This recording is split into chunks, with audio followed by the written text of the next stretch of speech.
Jadi Pak Andre ini adalah seorang pendidik ya. Betul. Buat Pak Andre, buat Bro Andre, pendidikan itu apa? Buat saya pendidikan itu adalah modal yang mungkin tidak akan pernah hilang. Jadi kalau kita berinvestasi dalam pendidikan, maka kemanapun kita pergi dengan bekal pendidikan itu kita bisa berhasil. Terus terang sebagai anak daerah ya, dengan uang bulanan, uang saku yang pas-pasan, itu butuh perjuangan yang luar biasa. Kalau saya boleh curhat sedikit, jadi waktu saya kuliah semester 2, itu saya pernah menjadi kernek mikrolet. Ternyata pada saat pengumuman kelulusan atau hasil administrasi tahap pertama itu saya tidak mendapatkan kesempatan untuk maju ke tahap seleksi berikutnya, itu tahap interview. Dan ya saya diminta dan juga teman-teman yang lain mengharapkan saya mencalonkan diri, dan saya mendapatkan dukungan dan pada akhirnya dipercaya oleh teman-teman untuk menjadi ketua atau presidennya. Dan wow, that's great, bro. Okay, right. Nah sekarang Pak Andre ini kan you are an English and also Indonesian teacher ya, guru language teacher, guru bahasa. Banyakan kendala, kadang-kadang banyak ya, biasa anak didik kita bilang, bahasa Inggris sulit, gitu kan, belajar bahasa Inggris itu sulit. Nah, buat Pak Andre ada nggak tips kira-kira, or how to master English better? Gimana biar, ya ini buat teman-teman yang lagi belajar bahasa Inggris ini ya, ini dari masternya ini langsung dari, mungkin saya berfilosofi sedikit ya, untuk menjawab pertanyaan ini. Jadi ada istilahnya golden circle. Nah, golden circle ini adalah lingkaran yang terdiri dari 3 bagian. Ada lingkaran yang di tengah, kemudian paling pusat di tengah, lingkaran kecil intinya, kemudian ada lingkaran di bagian setelah intinya itu, kemudian ada lingkaran luar. Ya, jadi bentuknya seperti lingkaran kecil, kemudian ada satu lingkaran lagi setelahnya, dan ada satu lingkaran luar, lingkaran besar. Nah, di setiap lingkaran ini ada kata tanya. Ya, yang paling tengah atau yang paling pusat, core intinya itu adalah why. Kemudian di luarnya sedikit itu adalah how, dan yang terakhir itu what. Nah, teman-teman ini harus berpikirnya dari dalam ke luar, tidak dari luar ke dalam. Artinya dari teman-teman dari why dulu, harus tahu kira-kira kalau saya bisa menguasai bahasa Inggris ini peluang-peluang seperti apa. Ya, why do I need to learn English? Ya, kalau kita tahu bahwa benefit untuk belajar bahasa Inggris itu bisa membawa manfaat yang besar, maka secara otomatis kita bisa tahu caranya, how-nya bagaimana, dan what to do itu pasti lebih mudah. Tapi kalau kita masih just do what we do, hanya melakukan apa yang kita lakukan tanpa tahu motivasi dan peluangnya ke depan, maka itu seperti kita melakukan sesuatu tanpa motivasi, tanpa ada istilahnya pengetahuan tentang manfaat yang besar yang bisa kita dapatkan. Jadi kita mungkin tidak akan enjoy itu dan tidak bisa mendapatkan hasil yang maksimal ketimbang orang yang tahu. Jadi tapi ada kadang-kadang orang yang sebenarnya sudah tahu bahwa bahasa Inggris itu sangat bermanfaat kan, tapi tetap saja dia menemui kesulitan ketika belajar, ya kan? Betul. Iya ya, itu dia sudah tahu bahasa Inggris ini bermanfaat. This is an international language. Jadi ini bisa komunikasi dengan banyak siapa saja yang bisa membuka peluang banyak hal itu kan. Tapi tetap saja ketika dalam proses pembelajaran dia mengalami kesulitan. Ada nggak tip khusus dari Pak Andre misalnya? Kalau tips untuk hal ini, jadi setelah kita tahu, motivasinya seperti ini, why-nya, berarti caranya adalah, saya pikir, yang paling efektif adalah memulai dari sesuatu yang kita suka. Jadi kalau kita suka nonton video, mungkin video yang ditonton harus yang berbahasa Inggris kontennya. Kalau TikTok, jadi, ya TikTok yang bahasa Inggris gitu ya. TikTok yang bahasa Inggris ya, karena banyak sekarang juga kayak Korea lumayan booming ya. Iya. Banyak yang Korea. Gimana kalau tiap hari kita nonton Korea tapi ingin bisa bahasa Inggris ya. Jadi kalau kebanyakan nonton Korea ya mungkin bahasa Korea nanti yang lebih dominan. Iya. Ya. Jadi harus cari sesuatu yang kita suka berdasarkan jadi kalau suka bahasa Inggris, misalnya yang suka musik bisa belajar dari lagu. Nah, bisa dengar lagunya, kemudian dengan kemudahan sekarang bisa googling, cari song liriknya, jadi sambil nyanyi, sambil belajar dari kosakata. Lagu-lagu itu diterjemahkan. Kemudian yang suka sepak bola, mungkin bisa nonton update beritanya yang berbahasa Inggris. Ya.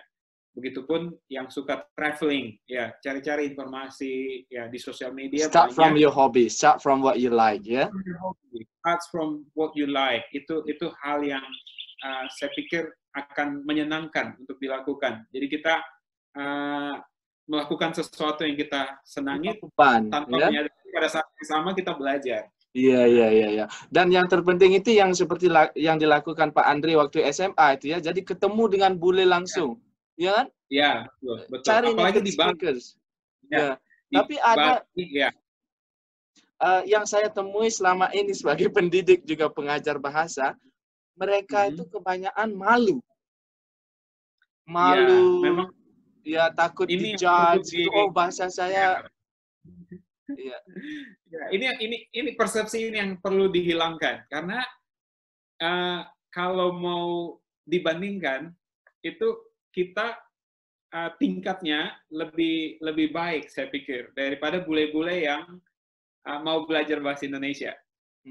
Ya, kalau bule-bule yang mau belajar bahasa Indonesia, kebetulan saya ngajar bahasa Indonesia, jadi saya punya pengalaman dalam hal ini, jadi saya tahu persis. Oh itu teman-teman bule banyak kendala untuk belajar bahasa Inggris karena mereka tidak punya exposure, artinya tidak ada pajanan atau setiap hari bisa dapat kesempatan untuk lihat berita bahasa Indonesia atau baca surat kabar bahasa Indonesia di tempat tinggal mereka. Tapi di Indonesia kita banyak informasi-informasi ini, apalagi di Bali.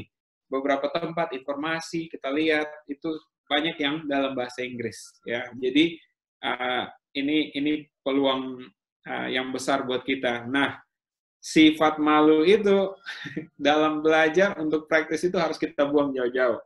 Kalau saya bilang nggak apa-apa, malu sekarang, yang penting bisa kemudian daripada pertahankan malunya nggak bisa-bisa. Juga jangan sampai terbawa dengan apa kata orang. Misalnya ketika kita belajar bahasa Inggris ada orang yang beranggapan, oh sok gaya-gayaan lo, gitu kan? Sok gini ya. So just ignore that kind of things ya. Nah, memang harus hilangkan apa kata orang. Ya, karena kalau kita bilang apa kata orang, maka yang terjadi itu apa kata orang. Gitu. That's right. That's right, bro.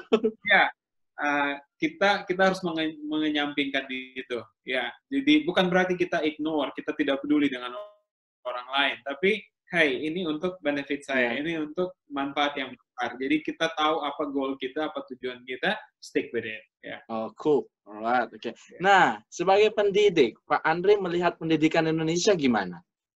How do you see our educational system here? Saya melihat beberapa kampus besar itu sangat bagus ya. Jadi kualitas pendidikannya sudah maju, khususnya yang di kota-kota besar itu luar biasa. Mereka juga udah memakai e-learning dan SDM dalam artian dosen-dosen yang mengajar di sana juga luar biasa. Beberapa sekolah ternama itu juga punya kualitas yang luar biasa. SDM guru-gurunya luar biasa dengan seleksi murid-murid yang untuk masuk ke sekolah itu juga tidak mudah. Artinya mereka harus benar-benar unggul, menjadi calon siswa atau calon mahasiswa unggul. Tapi sayangnya, kalau kita lihat pendidikan di Indonesia itu belum merata. Ya, di daerah saya sendiri, khususnya di NTT, itu juga kalau boleh jujur masih sangat memprihatinkan. Saya baru lihat data statistik tahun 2017 tentang serapan pendidikan ya untuk anak-anak SD, SMP, dan SMA. Untuk level SD itu presentasinya bagus, 90% ke atas, boleh dibilang hampir 99%. Tapi kalau 99% berarti masih ada 1% yang tidak punya akses ya. Nah, ke level SMP itu ada pengurangan di sini. Ya, jadi mungkin masih 90%, tapi kurang, ya cukup kurang juga dibanding yang SD. Nah, yang parahnya itu yang di level SMA. SMA itu saya boleh bilang berdasarkan data statistik 2017 itu hanya rata-ratanya ada di kisaran 70-an%. Ya, beberapa daerah di sini ada 4 kabupaten ya. Ada kabupaten yang sampai 80% lebih ya, 85. Tapi itu semua di bawah 90%. Artinya angka putus sekolah itu juga cukup tinggi untuk level SMA. Padahal anak-anak SMA atau SMK ini merupakan generasi penerus yang diharapkan untuk bisa membangun daerahnya masing-masing. Sayang sekali. Kemudian data yang lain juga melihat atau menunjukkan bahwa SDM guru-guru di daerah itu masih sangat minim. Terus terang, di beberapa sekolah itu hanya ada beberapa guru PNS, sedangkan yang lain itu guru kontrak yang artinya honornya mereka kecil, dan tentunya dari segi kualifikasi mungkin juga mereka masih belum memenuhi standar atau persyaratan untuk bisa memberikan pendidikan terbaik, pembelajaran, pendidikan yang terbaik untuk siswa-siswa di daerah. Jadi inilah yang akhirnya membuat saya memutuskan, saat ini saya baru mulai merintis satu komunitas untuk daerah saya, namanya Sumba Cendekia. Ya, jadi Sumba Cendekia ini This is what I'm waiting for, bro. This is what I'm waiting for. Ya, jadi Sumba Cendekia ini adalah suatu wadah untuk kalau istilah bahasa Inggrisnya teenagers and young adults, ya. Jadi untuk remaja dan anak-anak muda di Sumba, sehingga mereka bisa mendapatkan kesempatan untuk berdiskusi dan juga mendapatkan motivasi dan edukasi yang bisa membantu mereka mendapatkan pendidikan yang berkualitas dan pada akhirnya bermuara pada kemajuan, kontribusi nyata, ya. Jadi bisa membawa dampak sosial dan lingkungan yang positif untuk Sumba ke depannya. Wow, jadi amazing. Program yang saat ini kita mulai, karena saya pengajar bahasa Inggris, saya coba mulai dengan free online English conversation. Jadi tadi malam baru running dan memang tidak banyak, ada beberapa, dan saya jadwalkan minggu ini 2 kali. Ini untuk sesi pertama dulu, ya, ingin istilahnya testing the water dulu, cari tahu motivasinya bagaimana. Kalau ini minatnya banyak, ini akan teruskan. Dan semalam setelah sesinya selesai ada 2 orang lagi yang daftar. Kemarin yang sempat ikut itu ada 7, ya. Bahkan ada satu teman ya yang di Bali sempat ikut, bahkan yang di Surabaya juga sempat ikut juga, ya. Oh, berarti jadi, yang dari luar daerah boleh ikut ini, Pak Andre? Sumba Cendekia, tapi ini juga ada kesempatan untuk teman-teman dari luar bisa ikut. Jadi kalau mau bisa follow Instagramnya @sumba.cendekia. Oke, so teman-teman yang mau kursus bahasa Inggris free online with Mr. Andre, ya, oke? Cendekia, Sumba Cendekia, ya? @sumba.cendekia. Sumba.cendekia. Oke, alright. Ada Facebook page-nya juga, Sumba Cendekia. Bisa follow atau coba cari di Facebook page-nya Sumba Cendekia.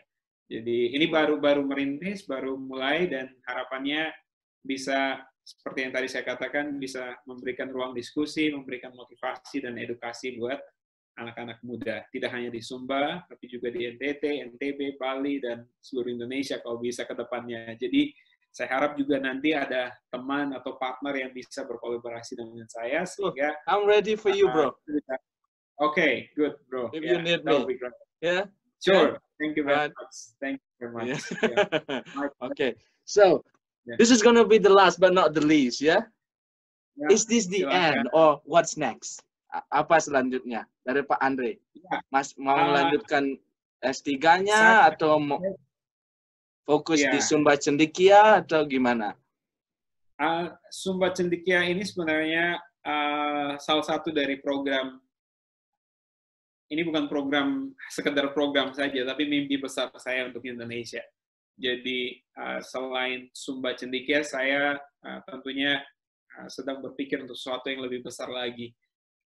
Jadi saya melihat dan berpendapat bahwa tidak ada yang lebih penting dari kehidupan kita ini selain memberi dampak positif yang luar biasa bagi lingkungan sekitar kita, bagi orang-orang yang ada di sekitar kita. Jadi selain membangun komunitas atau membentuk komunitas Sumba Cendekia, saya juga terus berkomunikasi dengan teman-teman alumni Bristol Indonesia untuk membentuk komunitas alumni Bristol Indonesia, sehingga semua teman-teman lulusan luar negeri, khususnya dari Bristol ini, bisa terus keep in touch dan bisa berkolaborasi ke depannya dan bisa melakukan kegiatan-kegiatan yang dapat memberikan kontribusi nyata bagi bangsa, masyarakat Indonesia. Ya, wow. Jadi ke depan juga tidak hanya alumni Bristol, tapi juga kita akan menggandeng komunitas-komunitas yang lain. Dan saya melihat generasi muda Indonesia itu luar biasa, banyak yang hebat-hebat, dan kalau kita bisa berkolaborasi, kita bisa bekerja sama, maka dampaknya akan sangat dahsyat. Yeah. Wow. Amazing. Okay. Thank you so much. Matur suksema Bro Andre hari ini ya. Ya, hope this gonna inspire everyone watching this channel ya. Mudah-mudahan bisa menginspirasi teman-teman di Gus Channel ya. So, sekali lagi, thank you so much Pak Andre. Terima kasih banyak. Semoga makin sukses dengan Sumba Cendekia, sukses dengan mimpi besarnya untuk Indonesia bersama alumni Bristol University ya. Sukses juga untuk kehidupan pribadinya ya. Terima kasih. Segera Pak Andre. Ya, amin. Terima kasih. Thank you so much. Bye-bye.